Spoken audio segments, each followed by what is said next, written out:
You know how we've all been told the same thing, right? If you want to achieve something, just try harder, set bigger goals, hustle more. But what if that's the exact reason you're feeling totally stuck, burned out, and just not seeing any real progress? Yeah, it's time to flip that script. Look, I know this sounds kind of harsh, but it's the truth. We're living in a world that is literally designed to hijack our attention with these constant little hits of dopamine, right? That little buzz you get from a new like or a notification. It's addictive. And when you're up against that, trying to focus on some huge, far-off goal, it's a losing battle. Your goals mean nothing if all the tiny things you do every day are actually pulling you in the complete opposite direction. And this is exactly why it feels so frustrating, right? You put in the work for a week, maybe a month, and you see absolutely nothing. This is what James Clear calls the valley of disappointment. It's that point where almost everyone quits. Think about it like this. You've got an ice cube in a room. You raise the temperature from 26 degrees to 27 to 30, and it feels like nothing is happening. But you're storing up all this energy. The real change, the breakthrough, only happens when it hits 32 degrees. But that big moment is only possible because of all that quiet, unseen work that came before it. So listen, this isn't about you having no willpower. It's a strategy problem. Our brains are literally hardwired to want rewards right now.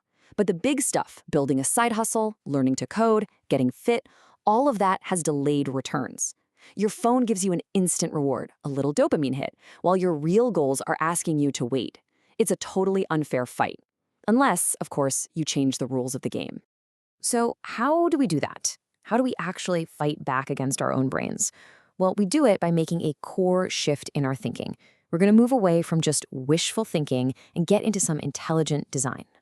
Okay, just look at the difference here.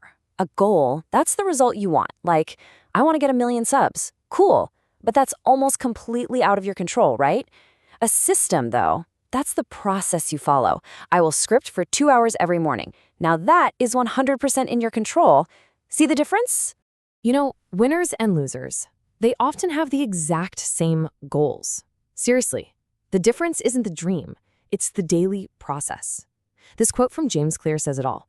You don't rise to the level of your goals, you fall to the level of your systems. That system, that's what catches you on those days where you have literally zero motivation. It's your safety net for staying consistent. It's so easy to get caught up in this mad dash for the finish line, but you just can't sprint your way to a long-term vision. It doesn't work. Because here's the bottom line. Success is a system, not a sprint. It's all about building a process that you can actually sustain day in and day out without completely burning out. Okay, let's get super practical now. Here is your first tool for building that side hustle or learning that new skill without feeling totally overwhelmed. It's called the 1% rule, and it's a game changer. Okay, so what happens if you get just 1% better at something every single day for a year? You might think, oh, I'll be 365% better. Nope, not even close.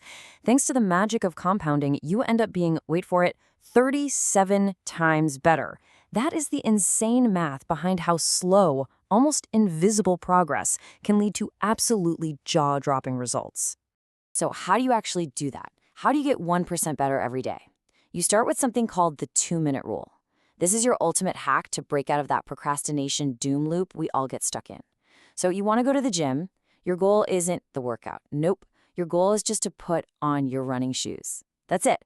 You want to read more? Your goal is to read one single page. Just master the art of starting, of just showing up, and I promise you, the rest will follow. All right, now for the big one. We really can't talk about building systems in this era without talking about the biggest system wrecker on the planet, our digital environment. Yeah, our phones. It is time to take back control. Think about it. Your environment is constantly pushing you and pulling you in different directions. So, to break a bad habit, like doom scrolling for hours, the very first step is to make the cue, the trigger, totally invisible. If your phone is the first thing you see when you wake up, of course you're going to grab it. If that social app is right there on your home screen, you're going to tap it.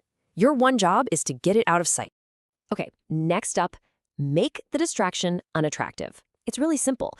Tech designers use all these bright, exciting colors for a reason, to trigger that reward response in your brain. So what do? Switch your phone to grayscale. You literally drain the color and the excitement right out of the experience. And suddenly, your brain is way less interested in that reward. And now, for maybe the most powerful step of all, add friction. Look, trying to rely on willpower is like trying to hold back a giant boulder with your bare hands. It's exhausting, and eventually, you're gonna lose. But friction, that's like putting a simple little lock on a door. You're not fighting the distraction anymore. You're just making it a little bit harder to get to. Just remember, your willpower is like a battery that drains super fast. Friction works 24/7. So you ready to try this? Here are some simple hacks you can literally do right now. Put your phone on grayscale. I'm telling you, it instantly makes it less appealing.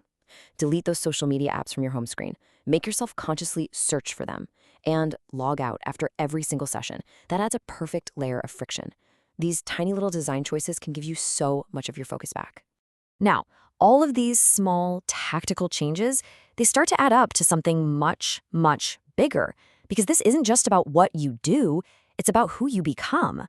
So stop saying things like, I'm trying to code. Start saying, I am a coder. Every single tiny action you take is like a vote for the type of person you want to be. When you open your laptop and write just one line of code, boom, you just cast a vote for I am a coder. The goal is just to cast so many of those little votes that the identity eventually becomes your new reality. Okay, so let's put all of this into action right now. I've got one simple challenge for you.